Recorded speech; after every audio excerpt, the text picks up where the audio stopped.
Hey and welcome to the MX-5 guide on the Rudskogen Motorsenter in iRacing. Sorry, I have no idea if that was the correct spelling, but you know which track I mean.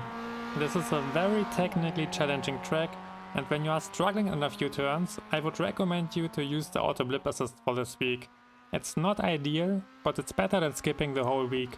The auto blip assist allows you to downshift freely in a few of those long, fast-paced turns around here, where you would otherwise need to do it manually to stabilize your car.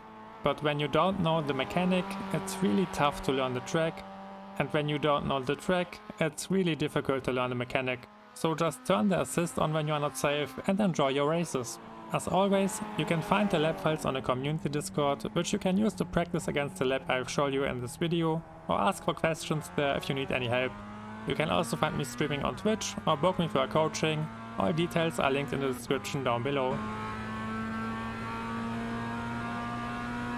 The preparation for the first braking zone starts quite early because we are heading towards an uphill braking zone, which means that you want to align the car perfectly with the white line way before you reach it, otherwise you run into the risk of going wide, clipping the grass or spinning. So just take a moment on the straight, align the car with the white line and you are ready to go. Stick to the right edge of the track, use the 100 meter board as marker and shift all the way down into second gear. Be early on the throttle, attack the first curb and stay in second gear while we approach the uphill right-hander. Lift into the right-hander and focus on hitting a clean line.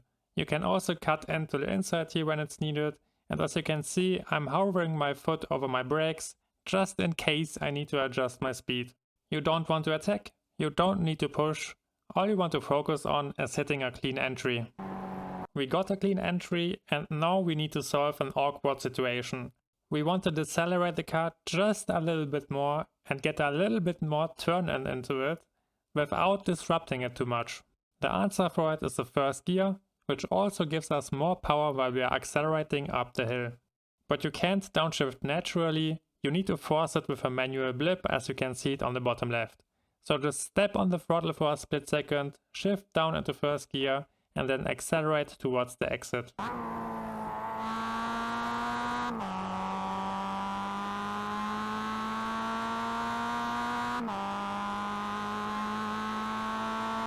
We are on a straight, but we can't catch a break because the track is too challenging with all those ups and downs.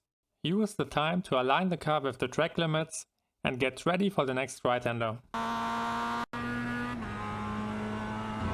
Get on the curb and look out for the 100 meter board, which will be your marker to engage the brakes. The next turn can be challenging and extremely overwhelming, but it's quite easy when you attack it step by step.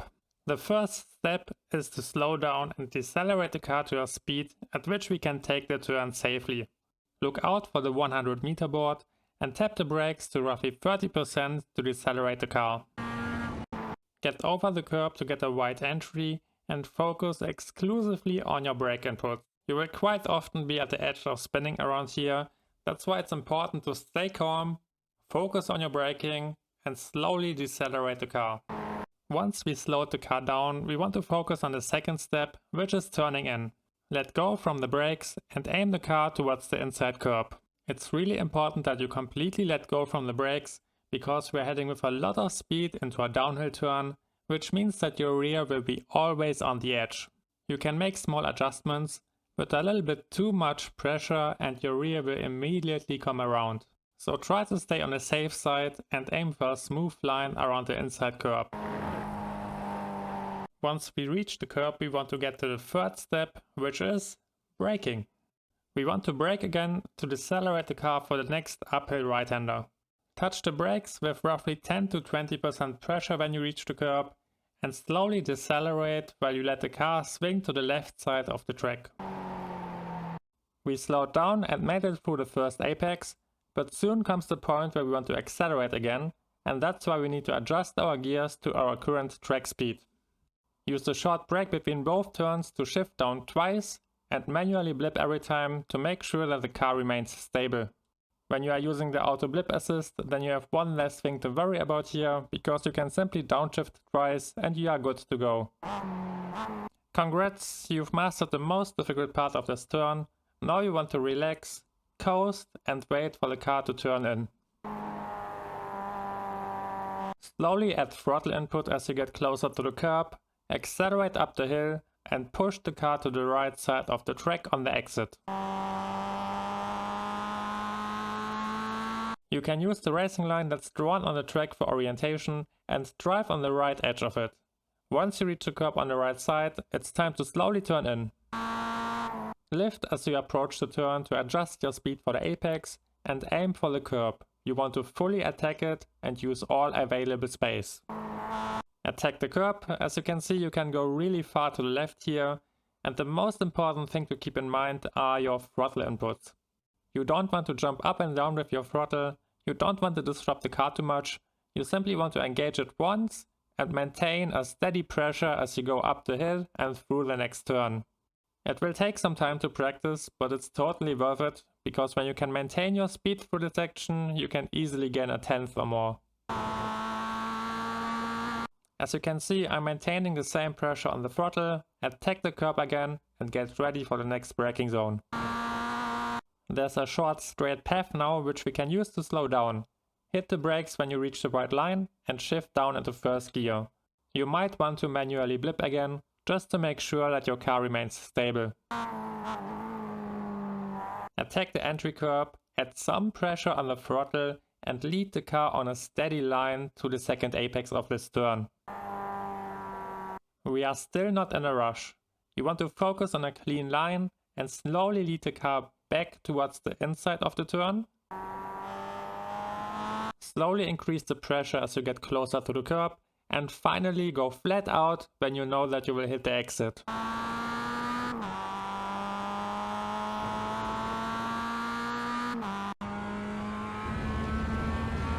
Get on the curb, use the barrier on the left as marker for braking and hit the brakes. We are going downhill. That's why you want to keep the car straight as you are shifting down to keep it stable. When you feel that the rear starts to come around, you can manually blip on your second downshift into first gear or add some throttle input in general to stabilize the car. The key here is patience. You want to aim for a tight line around the curb, coast and hit a clean exit with one clean throttle input. Due to the dynamic of the track, we are going downhill first and now uphill again. It's really easy to lose the rear here when you are too aggressive on the throttle, so just be patient, wait for the car to turn and then hit a clean exit.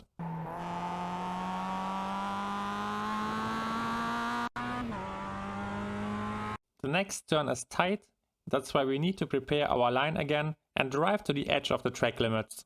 Look out for the curb on the right side and drive on it from the very beginning, because it will lead you to the next braking zone. There's no great marker for braking, I'm simply using the top of the crest we are on for orientation and tap the brakes to adjust my speed for the next turn. We want to stay in second gear and aim for a smooth line. I'm pausing here just to show you how far beyond the curb you can drive without receiving an incident point.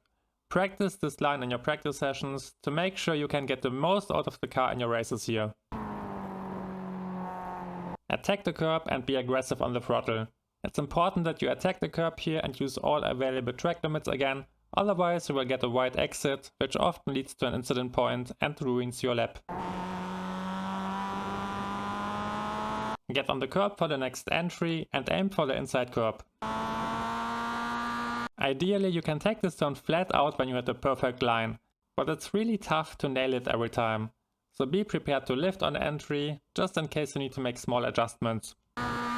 Use the short transition between the turns here where the car goes straight to slow the car down and aim for a tight entry into the last hairpin. Here it's important that you are aware that you want to be done with your braking at the point where you reach the curb on the right side of the track. Once you reach it, you want to turn in and focus fully on your line to hit a smooth exit towards the finish.